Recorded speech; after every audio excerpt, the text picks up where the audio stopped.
অতি সুগম্ভীর এবং রহস্যময় শ্রী শ্রী গম্ভীরা বিলাস সূত্র রচনা করছে।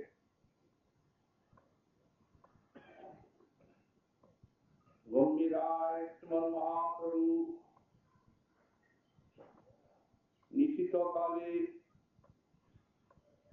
রাজারানীর সেই মৌনাক্ষ ভাবের অনুভাব দিব্যন্মাদ, সেই দিব্যন্মাদ রসে মগ্ন হয়ে আর বিলাপ করছে। নিকটে দুই পার্শ্বে শ্রী শ্রী স্বরূপ দামোদর এবং শ্রীল রামানন্দ রায় ঠিক ব্রজের ললিতা বিশাখার মতো শ্রী শ্রী রাধা ভাবাবিষ্ট শ্রীমন মহাপ্রভুকে বিবিধ সান্ত্বনা বাক্যের দ্বারা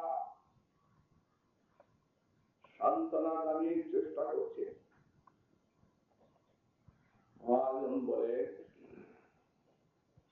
গম্ভীরা ভিতরে গোড়া নয়,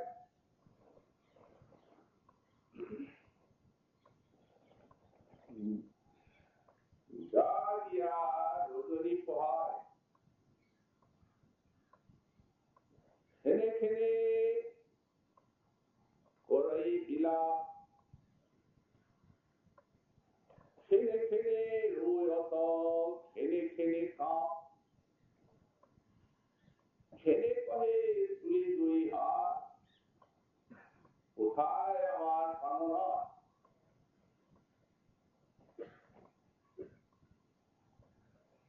এইভাবে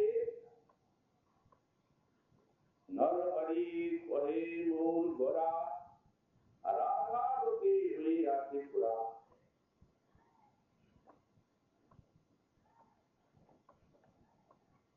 এই রাধা রূপে বিভূর ত্রিভুর সুন্দরী এই গম্ভীরা লীলার যে রসুদ্গার, রাধারানীর ভাবি বিলাপ বাণী, এটি প্রেমিক ভক্তগণের কত সাধনার ধন, কিন্তু পরম আস্বাদনের বস্তু এ কথা কারো বলার সাধ্য। এই লীলাতে মহাপ্রভু প্রেমিক সমাজে দেখিয়েছেন যে শ্রীকৃষ্ণ প্রেমের যে কেন্দ্রাভিমুখী শক্তি কিভাবে ভক্তের চিত্তমনকে আকর্ষণ করে বিশ্বের সমগ্র প্রলোভনের বস্তুকে ভুলিয়ে একমাত্র শ্রীকৃষ্ণের লীলাতে তার রূপ গুণ মাধুরীকে তন্ময় করে তুলেন। কিভাবে সেই আকর্ষণে ভক্ত মহান ভাব সব ভুলে প্রেমের সিন্ধুতে সন্তরণ করেন, মগ্ন হন।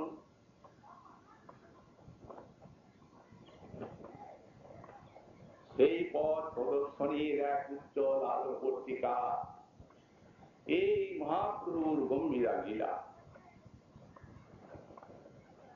এক মহা উচ্চকোটির আদর্শ, ধ্রুবতারার মতো লক্ষ লক্ষ প্রেমিক মহাপ্রভুর চরণ অনুস্মরণে এই লীলার আরাধনা করে এই মহাপ্রেমের লীলার শ্রবণ কীর্তনাদি করে ধন্য হতে পারে। মহাজন বলেন, এই বিরহ লীলার মধ্যে এমন একটা তাপ, উষ্ণতা, যাকে বাষ্প বলা হয়, শ্রবণ কীর্তন স্মরণ মননের দ্বারা যদি সেই বাষ্পরাশি সাধকের হৃদয়কে স্পর্শ করে, তো তাদের বিষয় বাসনায় যে কঠিন চিত্ত, সেই কঠিন চিত্তকে সহসা দ্রবিত করে দেয় এবং ভগবানের প্রেম লাভের উপযোগী করে তোলে। অভিষ্টের মাধুর্য আস্বাদনের জন্য চিত্তটিকে উন্মুখ করে দেয়। এত বড় শক্তিশালী এই লীলা শ্রবণ কীর্তন ধ্যান ধারণা। অতএব ভক্ত প্রেমিক করে প্রেম প্রাপ্তি বিষয়ে এবং অভিষ্টের মাধুর্য আস্বাদন বিষয়ে এত উচ্চকোটি শ্রবণ কীর্তনের বিষয়বস্তু আর বিশ্বে কিছু। এই লীলাটিকা মহাপ্রভু বিরহবাদ একটি শ্লোক পাঠ করেছে। শ্রী শ্রী রামানন্দ রায় জগন্নাথ পল্লব নাটকের থেকে বলছেন, যদা জাতু দৈবান মধুরিপুরত লোচন পদম তদাস্মাকং শীত মদন হতকে নারিত বহু। মদনিকা যিনি হচ্ছেন পূর্ণমাসী, তিনি এই মদনিকা। তো মদনিকা বলেছেন, রাধে দেখো তুমি শ্রীকৃষ্ণের সৌন্দর্য দর্শন করলে করে আর তাতে আসক্ত হয়ে পড়ে। এখন তোমার যেটি আসক্তি, এই আসক্তির ফল এখন বিপরীত হল। কারণ শ্রীকৃষ্ণকে তুমি পেলে না। তুমি বুঝতে পারছো যে শ্রীকৃষ্ণ তোমার কতখানি দুর্লভ। মানে রাধারানী প্রেমপত্র পাঠিয়েছেন এক সখীর দ্বারা, আর কৃষ্ণ সেটি উপেক্ষা করে রাধারানীকে প্রতিব্রতা ধর্ম পালনের উপদেশ দিয়েছে। তো এর থেকে আর উপেক্ষা কি হতে পারে? সুতরাং তুমি যখন বুঝতে পারছো যে তাকে তুমি পাবেই না, তখন তার আশা ত্যাগ করাই তো তোমার উচিত। দেখো রঙ্গন ফুলগুলো ফুটে অতিশয় সৌরভ, কিন্তু মধু থাকে না। ভ্রমর সেই সৌরভে আকৃষ্ট হয়, আকৃষ্ট হয়ে আর যখন সেই ফুলে মধু অন্বেষণ করে, সেখানে তো মকরন্দ নাই। তো সেই রঙ্গন ফুলের যে পরাগ রাশি, সেই পরাগ রাশিতে সে দূষিত হয়। কি করবে? মকরন্দ নাই, তখন ছেড়ে চলে যায়। তো তেমনি তোমার ওই সৌন্দর্যে আকৃষ্ট হওয়ার ফলে যে আসক্তি, এই আসক্তি ত্যাগ করে আর এক্ষণের শান্তি লাভ করাই কর্তব্য। তার উত্তরে রাধারানী রয়েছে, যেভাবে মহাপ্রভু রাধা হবে তাই বলছে। স্বরূপ দামোদর রামানন্দ রায় তাকে বোঝাচ্ছে যে শ্রীকৃষ্ণের সৌন্দর্য মাধুর্যের আকর্ষণে এতখানি উতালা হওয়া তোমার কর্তব্য নয়, ধৈর্য ধারণ। শ্রীকৃষ্ণ পাল। মহাপ্রভু বলছেন সেই মদনিকা পূর্ণমাসী দেবীকে, ওই দেবী রাধা বলে, আপনি বলছেন যে তুমি শ্রীকৃষ্ণের সৌন্দর্য দর্শনে আকৃষ্ট চিত্তা হো, কিন্তু আমি শ্রীকৃষ্ণ দেখলাম কই? দেখা তো হলো না। আমার শুভ দৃষ্টবশত যখন কৃষ্ণ আমার নয়ন পথির গোচর হলে তখন আমার মধ্যে এলো এক শত্রু, সে হচ্ছে দুরাত্মা দুষ্ট মদন। সে আমার চিত্তটিকে হরণ করে নিল। দেখা এখন কি নিশ্চয় করেছি জানেন দেবী, যদি আমার ওই রূপ শুভ দৃষ্টবশত আরো কোন সময়ে সেই দুর্লভ দর্শন গোবিন্দ আমার নয়ন পথের গোচর হন, তখন দেখার চেষ্টা করব। কারণ দেখা তো হবেই না। তখন করব কি, তখন সেই যে ক্ষণ ঘটিকা মুহূর্ত যে ক্ষণে কৃষ্ণকে দর্শন করা, বললেন বিধাস্যাম তস্মিন অখিল ঘটিকা রত্ন ঘটিকা, সেই ক্ষণগুলোকে রত্ন অলঙ্কার দিয়ে সাজাবো আর মালা চন্দন ইত্যাদির দ্বারা অর্চনা করব, সেই ক্ষণের আরাধনা করব। এই নিশ্চয় করেছি। গতকাল আমরা আলোচনা করলাম যে প্রেমের দ্বারাই কৃষ্ণের মাধুর্যের আস্বাদন হয়। প্রেম ছাড়া নয়ন থাকলে কৃষ্ণ মাধুরী আস্বাদন করা যাবে না। এবং যার যত মহত্তম প্রেম তিনি ততখানি কৃষ্ণ মাধুরী আস্বাদন করবেন। রাধা রানীর প্রেম পরম মহান, সুমেরুর মত। অতএব একমাত্র এই রাধা রানীর প্রেমে শ্রীকৃষ্ণ মাধুরী আস্বাদনের চরমতা। সকলেই আপন আপন ভাবে কৃষ্ণ মাধুরী আস্বাদন করে, যার যতখানি প্রেম তিনি ততখানি। কিন্তু এই প্রেম দ্বারে নিত্য রাধিকা একলি আমার মাধুর্যামৃত আস্বাদের সকলি স্বল্প পারে না। কারণ কৃষ্ণ তো মাধুর্যের কোটি কোটি সিন্ধু। এই কোটি অমৃতের সিন্ধুকে পান করা এই ধন্যের পক্ষে সর্বথাই অসম্ভব। কিন্তু এই পরম মহান প্রেম দিয়ে রাধা রানী একা আমার মাধুর্যামৃত আস্বাদের সকলি নিঃসব তার সাধন করেন। এটি আর কারো পক্ষে সম্ভব হয়। তবে বলছেন ভুলেই না, এই পরম মহান প্রেমে পরম মহান অস্তিত্বে আছে। যত বড় প্রেম, প্রেমের ধর্মই হচ্ছে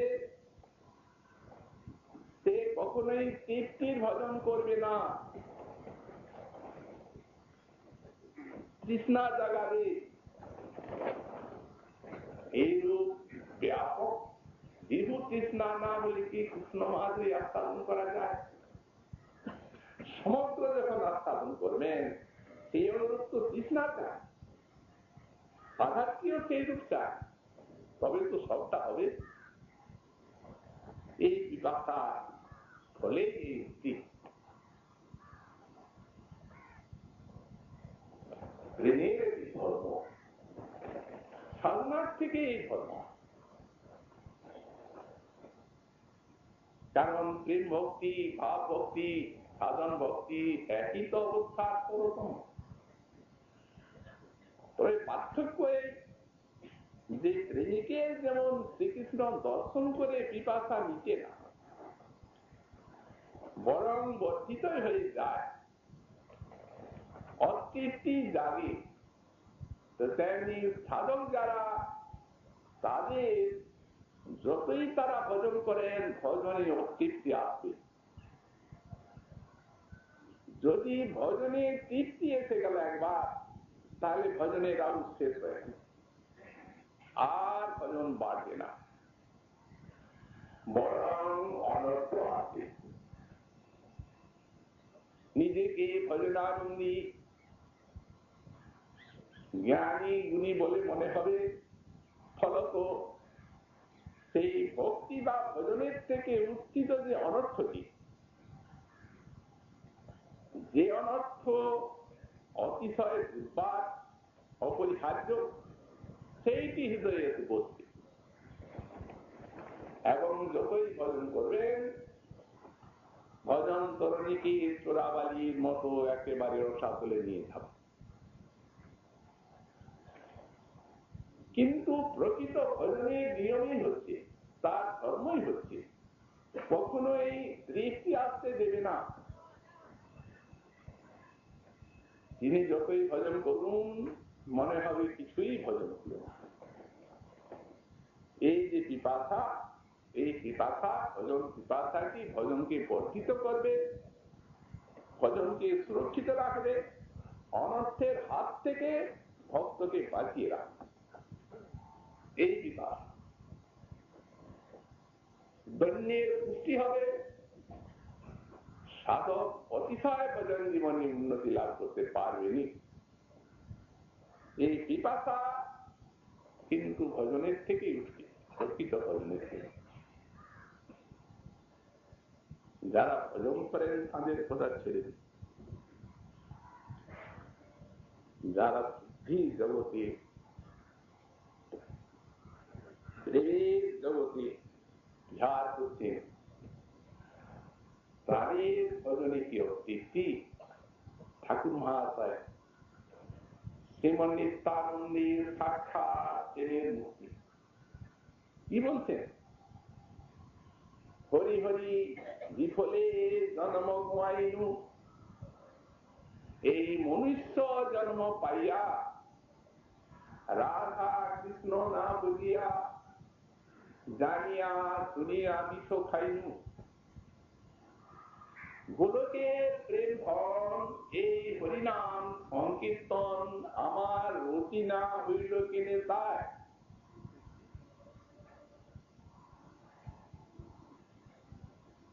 এ বিষয় বিছানলে দিবানিশি হিয়া জলে, আমি জুড়াইতে না কইনু উপায়।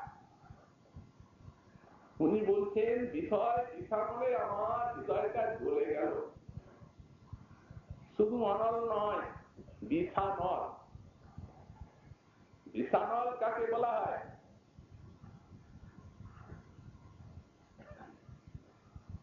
বিষের থেকে যে জ্বালা হয়, যেগুলি উগ্র বিষধর সর্প, সেগুলি যখন দংশন করে সঙ্গে সঙ্গে মনে হয় দেহটা অন্তর বাহিরে চলে গেল। এই অন্তর বাহিরের জ্বালা এটি বিষাণলেই হয়, বিষাণলের জ্বালা। তো বিষয়টা এইরকম বিষ যে সেই বিষ জ্বালায় আমার অন্তর বাহির জ্বালানো হয়ে গেল। সেখানে বিষয়োদ্ধার তিনি প্রেমের সিন্ধুকে সন্তরণ করছেন, তার অজনীয় কি।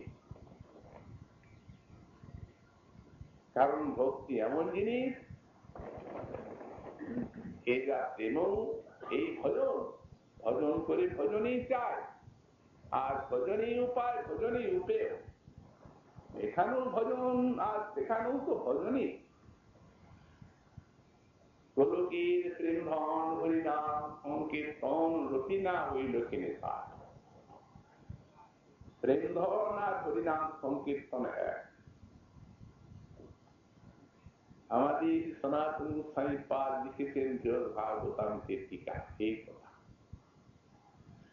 যে যদি কেউ বলে যে নাম সংকীর্তন এবং প্রেম এক জিনিস, কিন্তু প্রশ্ন হবে যে প্রেম সাহায্য বস্তু সব শাস্ত্রে বলা আছে, আর নাম সংকীর্তন সাধনা, তো তাহলে সাধনার খাদ্য বস্তু কি এক হয়? কি করে হতে পারে? তিনি সিদ্ধান্ত করছেন ঠিক নাম সংকীর্তন আর প্রেম একটি সাধ্য একটি সাধনা, কিন্তু এই অন্যান্য সাধনাগুলির মতো নয়। বিশেষ করে মহাপুরুষ যুগে উনি প্রেম মাখানো নাম তার শরণার্থিত সব ভক্তগণকে দান করেছে। প্রেম মাখিয়ে অতএব নিরপরাধ চিত্তে নাম কীর্তন এবং প্রেম লাভ। মনে হয় যেন আলোটা জ্বলল, অন্ধকার গেল। তো বললেন তেমনি সহসা প্রেম লাভ হয় বলে যেন নাম সংকীর্তন আর প্রেম একই জিনিস। গোলকীর প্রেম ধন হরিনাম সংকীর্তন, তিনি নিরন্তর সংকীর্তন রসে ভাসতেন।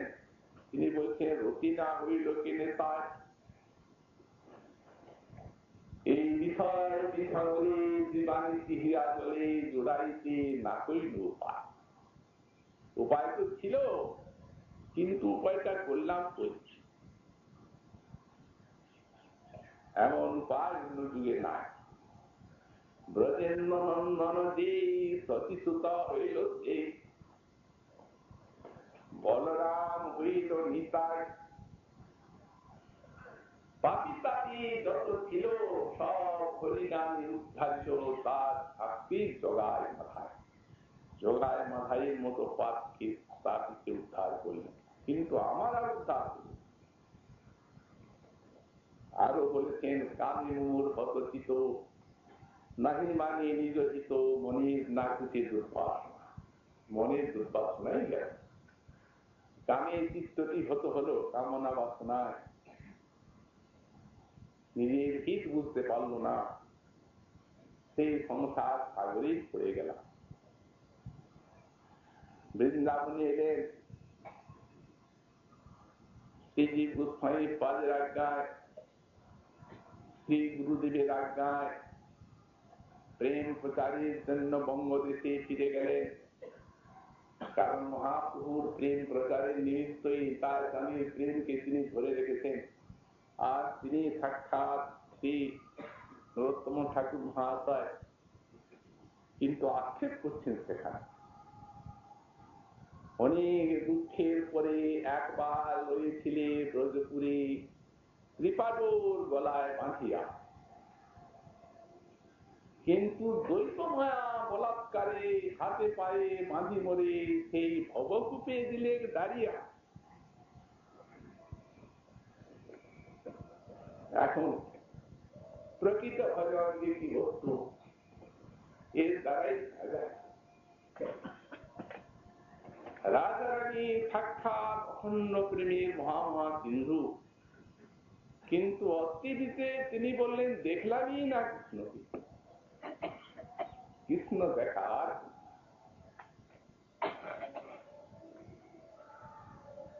মধুলিকা বলছেন কৃষ্ণকে দর্শন করলে সাক্ষাৎ, আর কৃষ্ণ দেখা হলো না কেন? তার উত্তরে বলেছেন তদাত্মাকং চেত মদন হত কেনাহিত মহু, তদাত্মাকং চেত হত মদনেন অপহৃতং অভূত। তখন আমার চিত্তটিকে এই যে দুষ্ট মদন, এই মদন আমার হরণ করে নিল, আমাকে কৃষ্ণ দেখতে দিল না। বৃন্দাবনে মদন কোথায়? এ তো মদন মোহনের রাজ্য।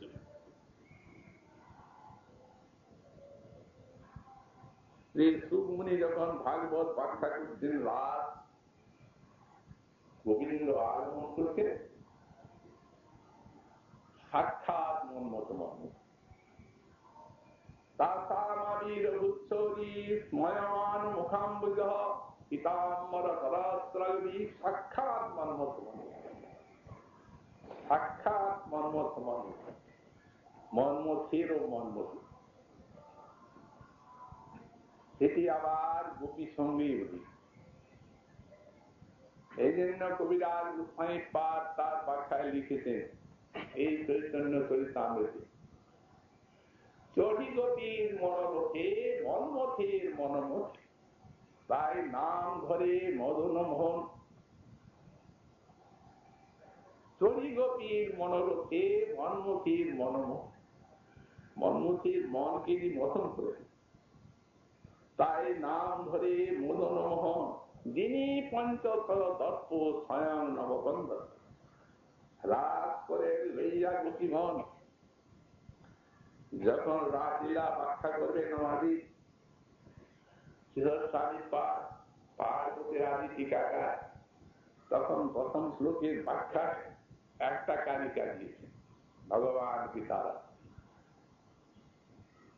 প্রথমে লিখছেন ব্রহ্মাদি জয়া সংরূঢ় দর্প কন্দর্প দর্প জয়তি শ্রীপতি গোপী রাসমণ্ডল মণ্ডিত।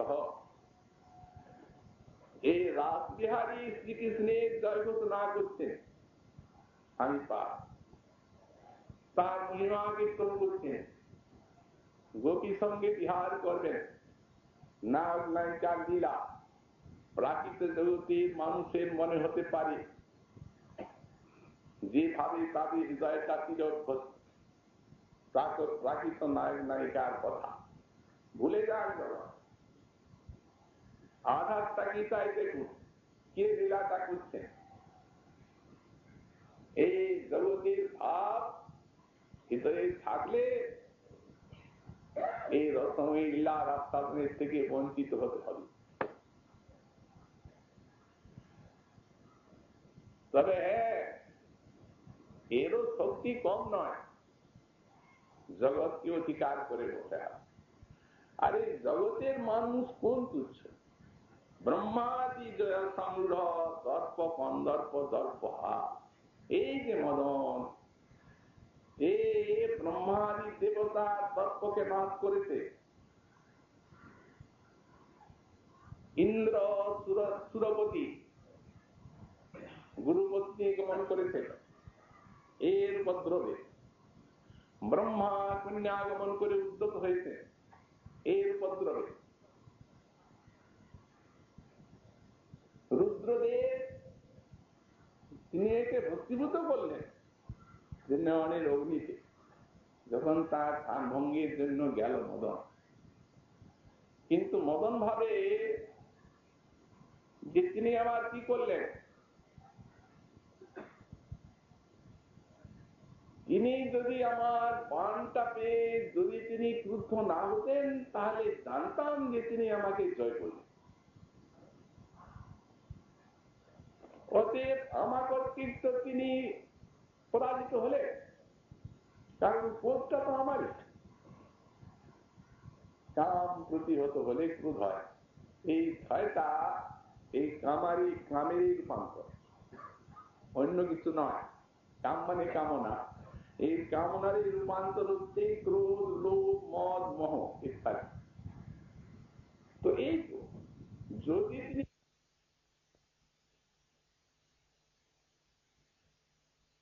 তিনি যাও কান্নাকাটি করো, আসু তো ক্ষমা করবে, কৃপা হবে, তোমার স্বামী জীবিত হয়ে উঠবে।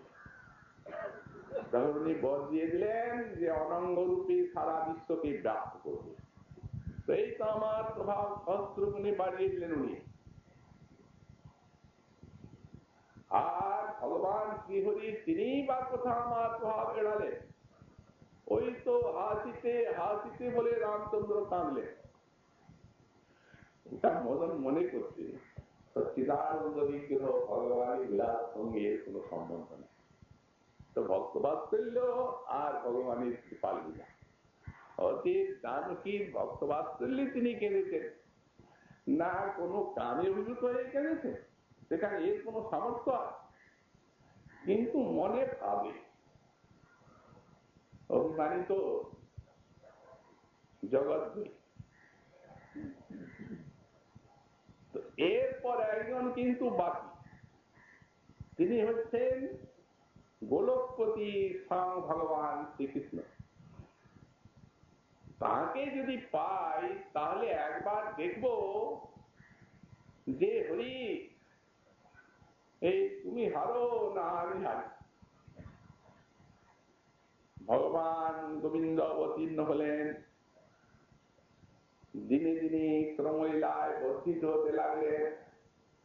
মদন প্রতীক্ষা করে কৈশোর আসুক, ব্রজবালাগণ আনন্দিনী শক্তি সিদ্ধ সিদ্ধা তারাও আবির্ভূতা হয়েছেন। অসমর্থ রূপ গুণ লীলা, মদনের তো এরাই শক্তি, এই তো তার শক্তি। মদন মনে মনে চিন্তা করে,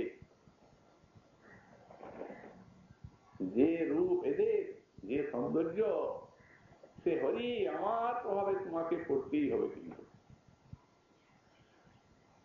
যেদিন অসংহরণ করলেন শ্রী ভগবান, সেই দিন মদন সেখানে প্রতীক্ষা করছে। যেরূপ তোমার এদের সঙ্গে হাফ হাফ কটাক্ষ, আর এই বসনচুরি, সেই হয়ে গেল আমার জয়। কিন্তু শ্রীহরি সেদিন বসনগুলি ফিরিয়ে দিলেন আর তাদেরকে বললেন, আগামী রজনীতে তোমাদের সঙ্গে পূর্ণিমা রজনীতে মিলন হবে। আচ্ছা শ্রীহরি, তুমি তো বাল্যভাবে রাবণে এই সময়টাকে এড়িয়ে গেলে, কিন্তু আমিও দেখছি পূর্ণিমায় বা কত দূরে। পূর্ণিমা নিচে এলো এরা, গোবিন্দের বাঁশি বাজলো, সারা সব প্রজাঙ্গনা ছুটে গেলেন সেইখানে। হয়ে গেছে আজ, আজই তো আমার অধিকার, হরি তোমাকে হারতে পারত। এখন পঞ্চমান নিক্ষেপ করবেন, শ্রীহরির দিকে পঞ্চমান নিক্ষেপ করবেন, শ্রীহরির দিকে তাকাতে হবে। তো শ্রীহরি আছেন, ব্রজবালা আছে, এখন চড়ি গোপীর মনোরথে, তা তো জানে না এখন গোপীর মনোরথে আরোহণ করেছে। এর বান অনেক বড়, তোমার বান পরীক্ষা। আর বান চালাবে কি, রুদ্রকে তো না হয় বানও চালিয়েছিল, কিন্তু আর বান কি চালাবে না, যেমনি তাকিয়েছে তেমনি মুচ্ছাইছে। অনেকক্ষণ পর যখন মূর্ছা বিগত হলো, তখন মদন মূর্ছাগত হলে হাহাকার করছে, হাত করুণাময়, আমি কিন্তু অতিশয় বঞ্চিত হয়ে গেলাম। হা ঠাকুর, তুমি যদি এদের মতো আমাকে একটা রমণী করে জন্ম দিতে, তাহলে হে রমণী মোহন, এই তোমার মাধুর্য আস্বাদন করে আমি ধন্য হয়ে যেতাম। তাই রাধা সঙ্গে যদাবাসী তদা মদন মোহন, এই গোপীর মনোরথে চড়ে আর তিনি মদন মোহন। তবে যে এখানে রাধা রানী বলছেন মদনের কথা, এ আবার কোন মহন? কে? মদন শব্দের অর্থ কাম, সাধারণ কথা।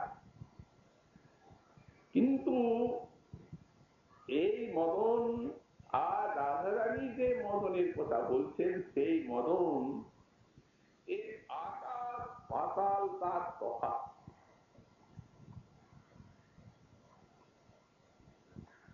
কারণ আত্মেন্দ্রিয় প্রীতিমাংসা তারে কহি কাম, আর কৃষ্ণেন্দ্রিয় প্রীতিমাংসা ধরে প্রেম না। প্রেম আর কাম এই দুটি জিনিস আলো আঁধারের মতো। কারণ কাম এসে দাবি চাই, বহু বিষয় গামী, দুষ্ট, নিন্দিত। আর প্রেম তিনি হচ্ছেন একনিষ্ঠ। যেমন গঙ্গার ধারা সমুদ্রের দিকে ছুটে, তেমনি এই প্রেমের ধারা গোবিন্দের দিকে ছুটছে অবিরত। পরম পবিত্র বিশ্ব পাবনী এই প্রেম। অতএব কাম প্রেম বহুত অন্তর, কাম অন্তরতম, প্রেম নির্মল ভাস্কর। প্রেম হচ্ছে নির্মল ভাস্কর, সূর্যের মতো, আর কাম আমার ইচ্ছার অন্ধকারের মতো। কারণ এটা আত্মেন্দ্রিয় প্রীতি বাসনা, নিজের নিজ সুখ বাসনার নাম হচ্ছে কাম, আর কৃষ্ণ সুখ বাসনার নাম হচ্ছে প্রেম। আত্মেন্দ্রিয় প্রীতি ইচ্ছা, তারে কহি কাম, আর কৃষ্ণেন্দ্রিয় প্রীতি ইচ্ছা ধরে প্রেম না। এই ইচ্ছাটিকে প্রেম, এই ইচ্ছা একই ইচ্ছা, এই ইচ্ছাটিরই পার্থক্য। একটাই সিঁড়ি, যখন উপর দিকে উঠে যাচ্ছে সেই সিঁড়ি বেয়েই উঠে, তখন উপরের দিকে দৃষ্টি, আর সেই সিঁড়ি ধরেই যখন নামছে তখন নিচে নেমে যাচ্ছে। তো একই ইচ্ছা যখন নিজের দিকে দৃষ্টি, নিজ সুখভোগের জন্য দেহদৈহিকারী, তখন সংসারে নরকে চলে যাচ্ছে। আর সেই ইচ্ছা যখন শ্রীকৃষ্ণ সুখের দিকে দৃষ্টি, তখন গোবিন্দের চরণে চলে, তখন হয়ে যাচ্ছে প্রেম। উদ্দেশ্য ভিন্ন, কিন্তু কার্য এক, তার কি পার্থক্য থাকে না? সাধারণ একটা দৃষ্টান্ত আমরা দিই। একটি বাগানে খুব ফুল ফুটে আছে, ভালো ভালো সুগন্ধিত কুসুম, দুজন ফুল তুলছে। তো একজন ভোগী, একজন ফুল তুলে শুকছে, গান নিচ্ছে, মালা গাঁথবে, নিজে পড়বে, প্রিয়জনকে পড়াবে। আর একজন, তিনি হচ্ছেন ভক্ত, তিনি ঠাকুরের জন্য কুসুম চয়ন করছেন। যখন সেই ফুলের ঘ্রাণ পাচ্ছেন, তখন মনে করছে না, আমার গোবিন্দের কি আনন্দ হবে, এই দিয়ে তার সেবা করো। তো সুতরাং কার্যটা একই রকম, কিন্তু এর কোথায়? ওই যিনি নিজের জন্য তুলছে, সে চলে গেল আসক্তির পথে, সংসারে, সংসার প্রাপ্ত হলো। আর যিনি গোবিন্দের জন্য চয়ন করছেন, তিনি চলে গেলেন প্রেমের রাজ্যে। ওটা হলো প্রেম। প্রেম বহুত অন্তর। অতএব এই মদনটি হচ্ছে গোপিকার কাম, গোপিকার প্রেম, তাকে কাম বলা হয়, তাই মদন। এই জন্যই মহাজন দৃষ্টান্ত দিয়ে বললেন, প্রেম হইব গোপরামানাং কামৈস্তু গমৎপ্রথাম ইত্যুত্থবা দ্বয়প্যেতম বাঞ্ছন্তি ভগবৎপ্রিয়াঃ।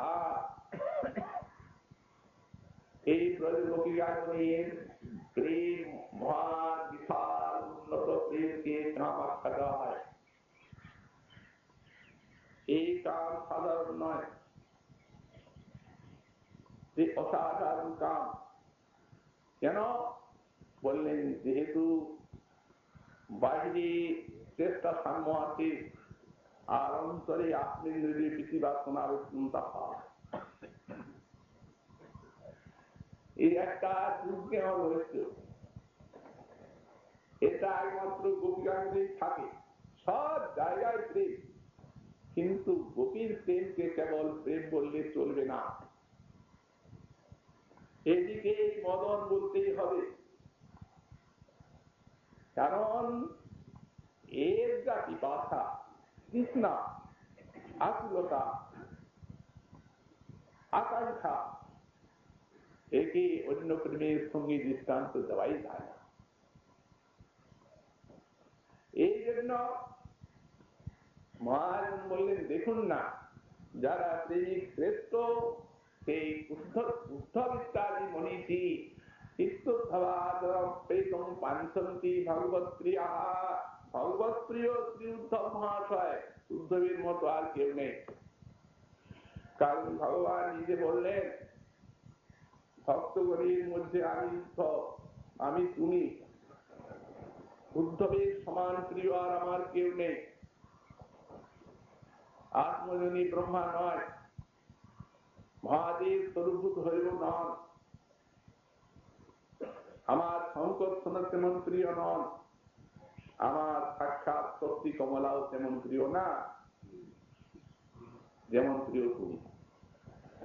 নত সার শঙ্কর নত সংকর্ষণ স্ত্রী নৈবাত্মা তো যথা ভবান। শেষে বললেন যথা ভবান প্রিয় তথা নৈব আত্মা চ, আমি নিজেও আমার তত প্রিয় না।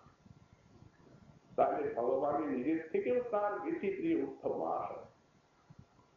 সেই উত্তম মহাশয় এই ব্রজগোপিকার এই কামকে মানসন্তি নতু প্রাপ্নু, বাঞ্ছা করে থাকেন, বাবার কার উপায় নেই, একমাত্র বিদ্য বাঞ্ছা করে থাকে পাওয়ার জন্য। মন অংশটা বাঞ্ছা করে, তিনিও কি গোপিকার মতো গোপী হয়ে আর এদের মতো শ্রীকৃষ্ণকে মধুর ভাবে ভজন করবে? না না, তাদের স্থায়ী ভাব পাক্কা। তিনি সক্ষমিত দায়িত্বের উপাসক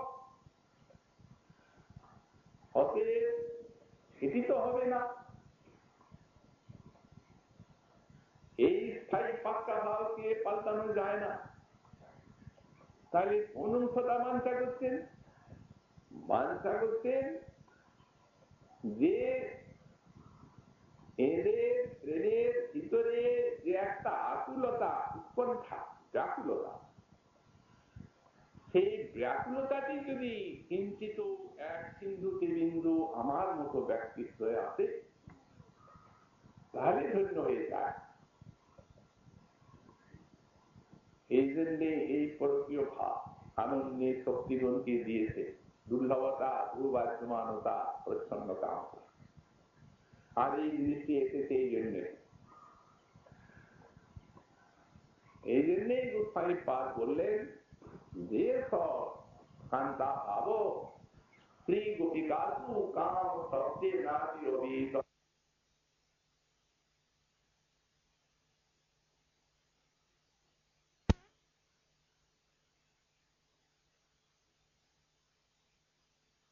লক্ষ্মীগণ আছেন,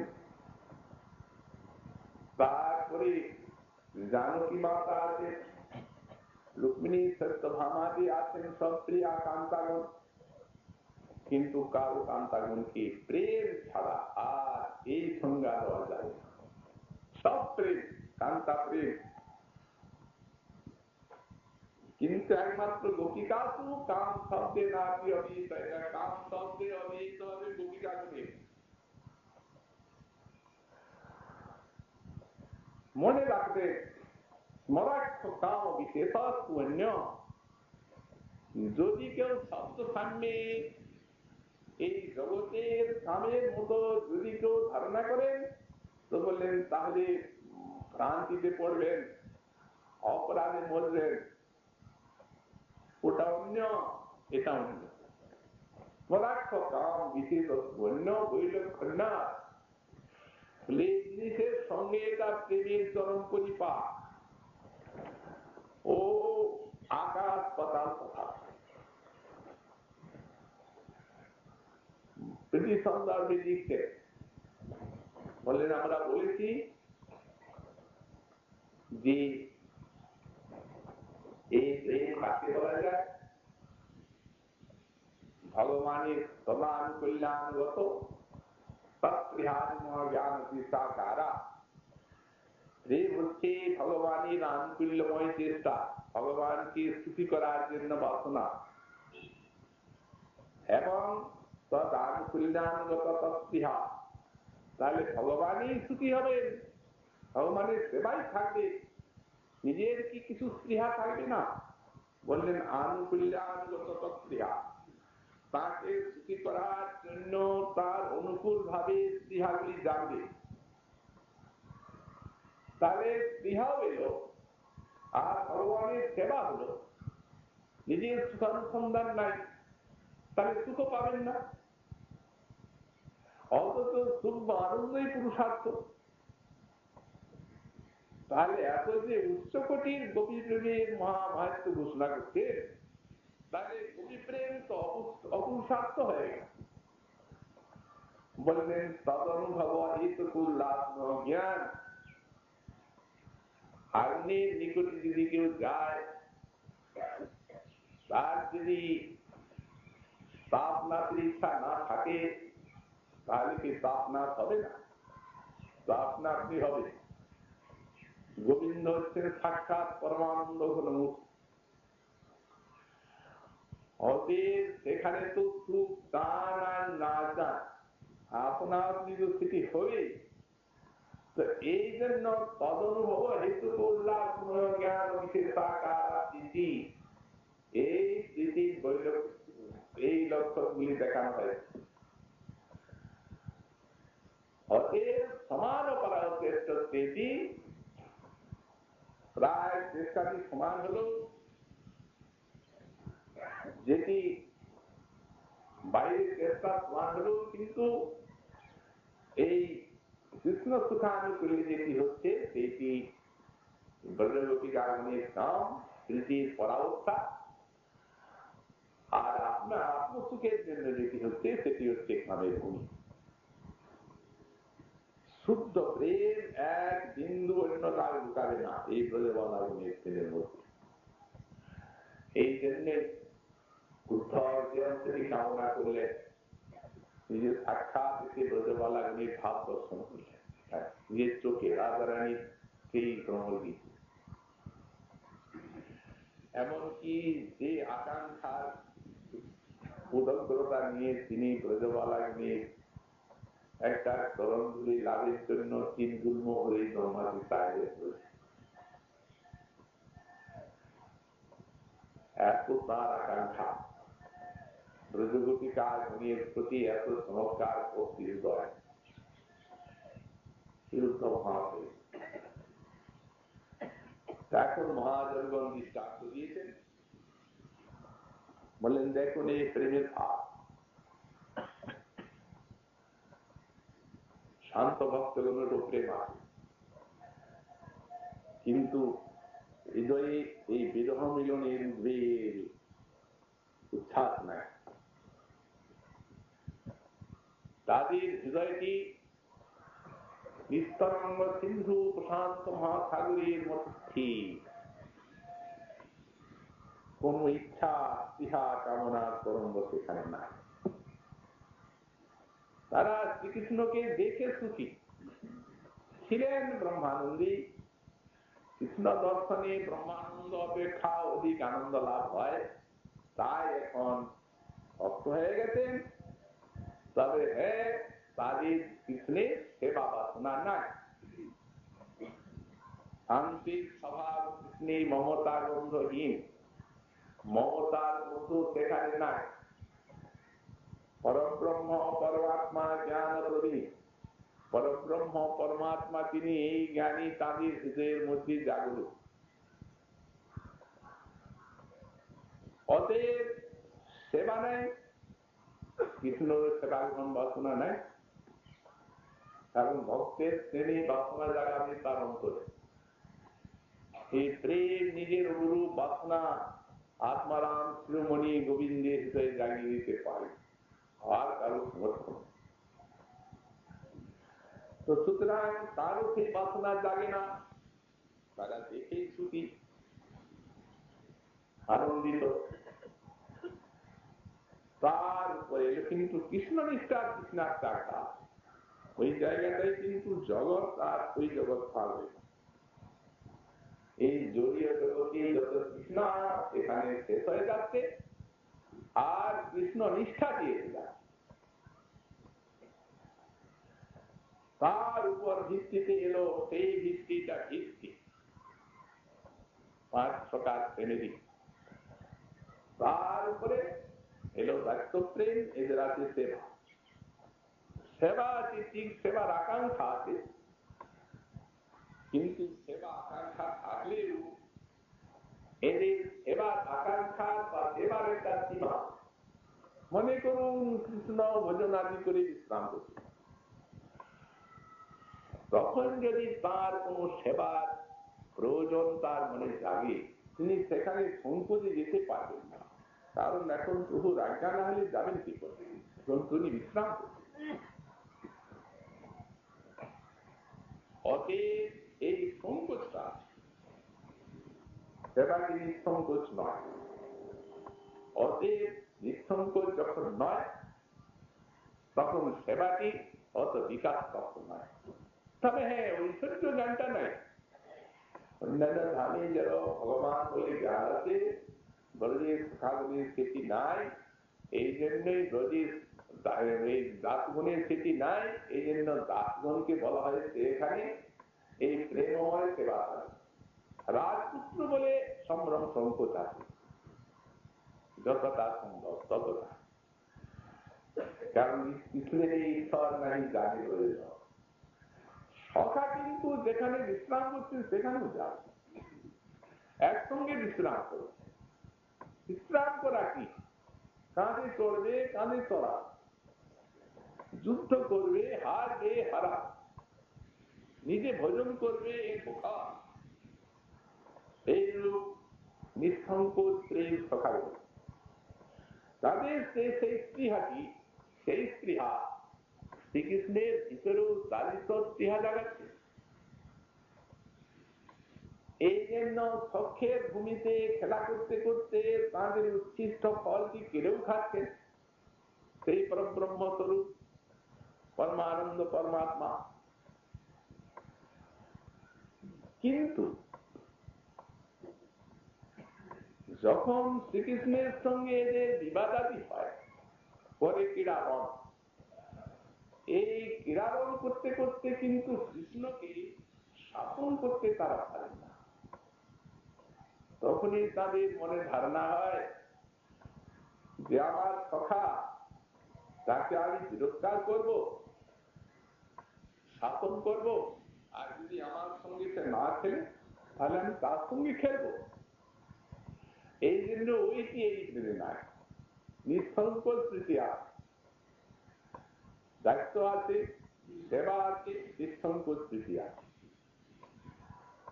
বাৎসল্য যেখানে সেখানে কিন্তু এই জিনিসটা আছে বেশি, এই যে মমতাধিক্য এখানে এত বেশি যে মাতা যশোমতী দেখলেন মৃত্তিকা ভক্ষণ লীলায় বিশাল ঐশ্বর্য, যা ভাগবতী বর্ণিত আছে। কিন্তু মমতাধিক্য আমার যে ছেলে সন্তান, তার প্রেম কোনটা গ্রহণ করল না, কোন অনিষ্ট আশঙ্কা জাগালো। কি দেখলাম, এ কি আমার সন্তানের উপরে কোন অসুর রাক্ষস কি দেব দেবীর উপদ্রব? আমার সন্তানের কি অনিষ্ট হবে? নারায়ণের সঙ্গে প্রকরণ হচ্ছে। ব্রাহ্মণ্য লীলায় সারা ব্রজের রজ্জুকে একত্রিত করা হলো, পাচ্ছেন না। তথাপি কিন্তু বিভু বস্তু, বিভূতা শক্তি সেখানে আত্মপ্রকাশ করছে, কিন্তু মায়ের নিকটে হাসছে। এই মমতা ভিক্ষের জন্য আমার সন্তান শেষকালে মহান লেনি। এই জন্য সুকমনীয় প্রশংসা করলেন আত্মজন্মতা ন চান্তর্ম বহির্দেশ্য ন পূর্বং না পিতা পরম পূর্বা পরম বহির্দেশ্য। পূর্বে এবং পর সর্বত্রই যিনি বিদ্যমান আছেন। গোপী যশোদা গোপী কলু খুলে নমনা ববন্ধ প্রাকৃতং যথা, ইয়ে প্রাকৃত সংসারের মতো বাঁধলেনি মাতা যশোমতী।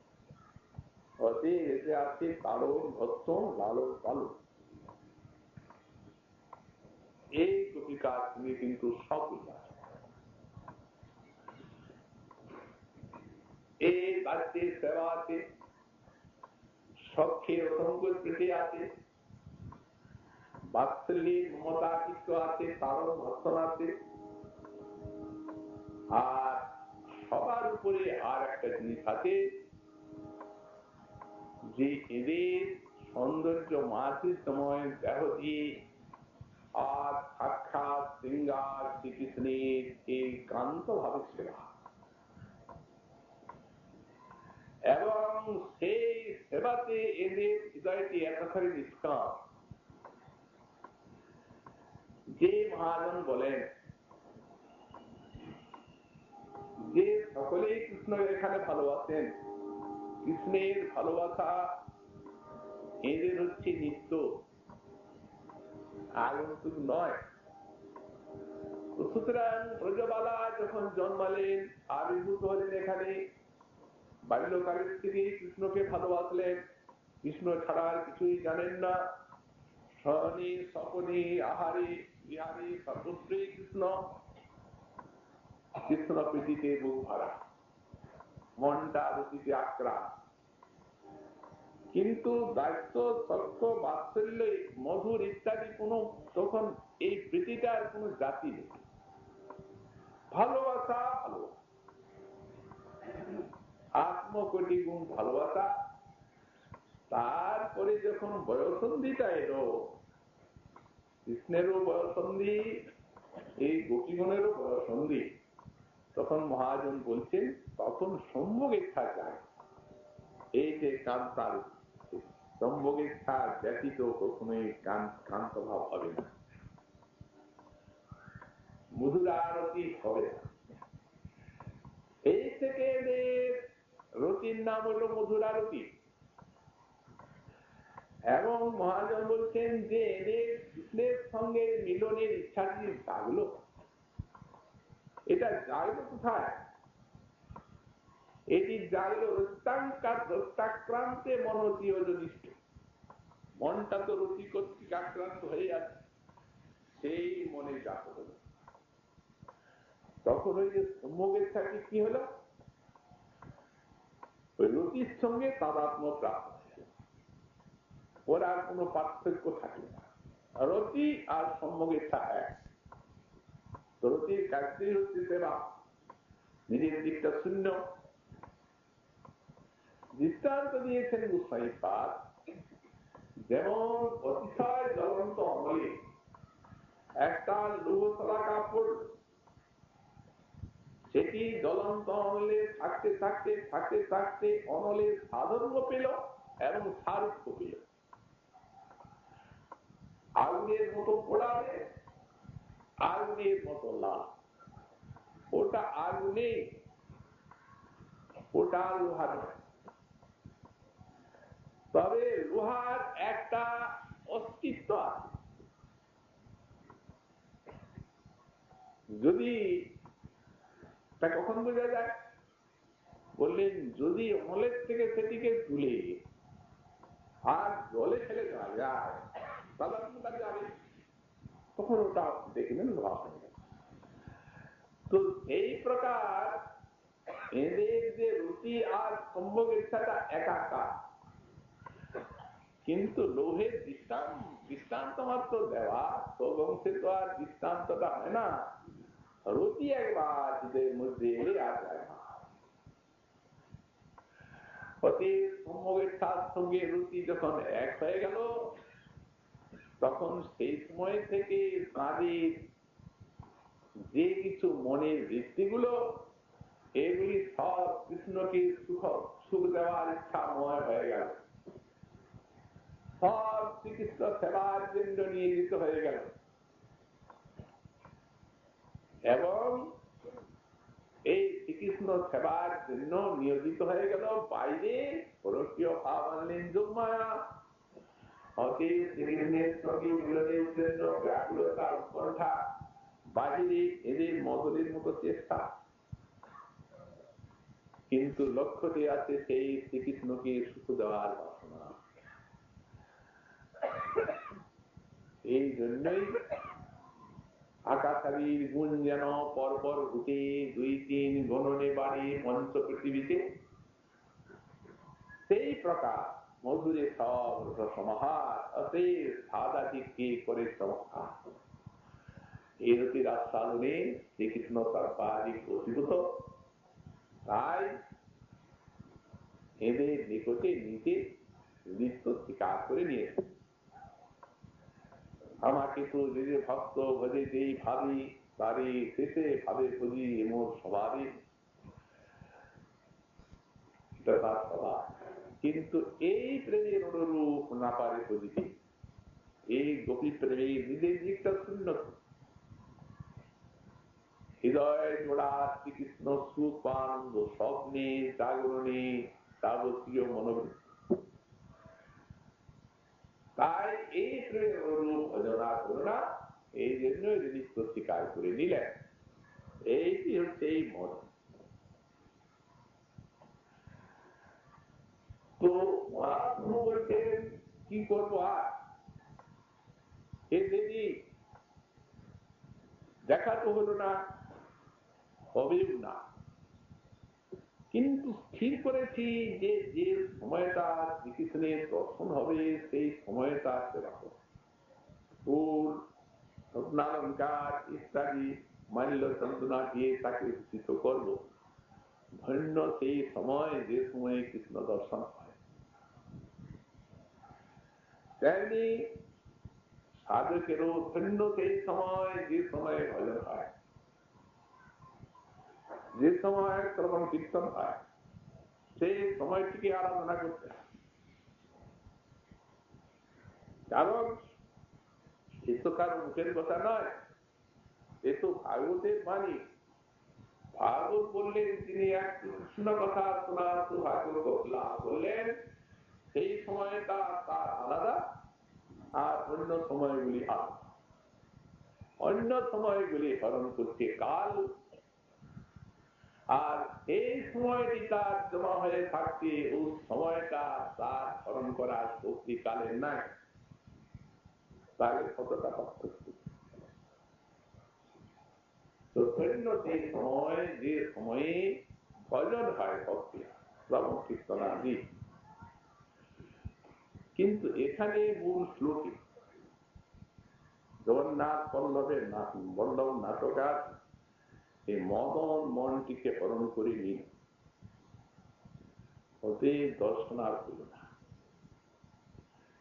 কিন্তু মহাপ্রভু যখন নিজে লাভ করছেন এই শ্লোকটার অনুরূপ, তখন উনি বলছেন মদন তো আছে আর একটা আনন্দ, আর মদন হরিণী নম্বর। উনি আনন্দটা পেলেন। মূল শ্লোকে আনন্দ নাই, মূল শ্লোকে আছে কেবল মদের না অপহৃত বাবু, মদন কর্তৃক অপহৃত হলো। তো এখানে আবার উনি এই আনন্দটা কোথা থেকে আনলেন?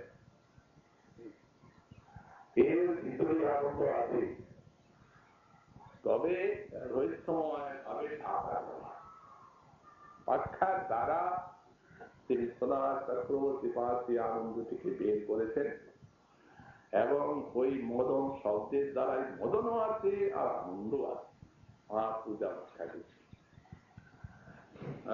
আমরা মহাপ্রভুর কৃপালে আগামীকাল আবার মহাপ্রভুর ফলাপিসা সাধন করবো। আজকে আমাদের চরিতামৃত কথা এখানেই